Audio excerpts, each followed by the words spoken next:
So, cash band and surety pay. Ah, cash band and ano to? Surety band. Okay, mali. Cash band and surety band. So, yung cash band, yun siniset aside ng mga employees. Kung baka kinakalkas yun para panigurado ng kumpanya o ng employer na in case may losses o may mga damages kang magawa as an employee, yung cash band ang sasagot. Pero kailangan naintindihan at nakalagay sa kontrata o sa collective bargaining agreement yung cash band na yun. Hindi ka pwedeng basta magkaltas ng cash band nang hindi malinaw na o wala kayong kasunduan ng employer kasi bawal. Kawawa naman yung empleyado. So, yon cash band. Yung surety band, yun naman yung binabayad ng isang tao o isang third party na kung saan na kapag hindi nyo nag-perform yung obligation nyo, magbabayad kayo sa amin ng ganito kalaking halaga. Halimbawa sa SM. So, siguraduhin nyo na bago kayo mag-held ng event sa SM, may pera kayo na pambayad ng surety band. Kasi SM yan. So, syempre, hindi nila papayagan na sila yung totally magsushoulder ng mga damages and losses in case magkaroon.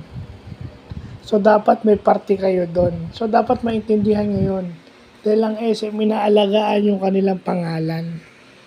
So, bago kayo ng ganyan, yun muna. So, maswerte tayo na pag-aaralan natin yan. Kasi, kagaya nung sa surety band, basta nyo na lang sinabi na SM kayo.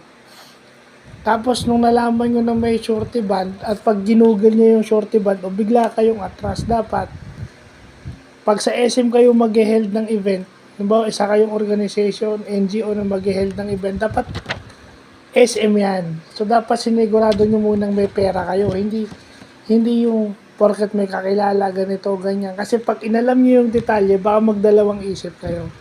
Kaya siguraduhin yung bago kayong magtanong, handa kayo sa kung naman ang kondisyon ng SM sa inyo, halimbawa. Halimbawa lang naman. Okay? Hindi yung basta lang SM kasi para magpakita ng ganyan, wala. Kung puro kayo ganyan, walang mangyayari sa inyo.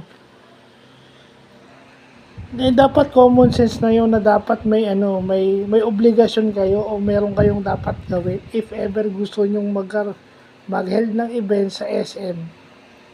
Kahit sang SM yan sa buong Pilipinas. So yun, hindi yung sa SM lang dahil porket nagtrabaho kayo sa SM, dati may kakilala kayo sa SM, kakilala nyo yung mga tao ron, hindi naman na kayo nagtatrabaho sa SM, so may kakilala nga kayo, pero yung mga kakilala nyo would tell you they are following rules. And yung rule na ibinibigay nila sa third party is yung surety band. So yun, mabuti na pag-aaralan natin yung cash band at yung surety band na yan. So yun lang po.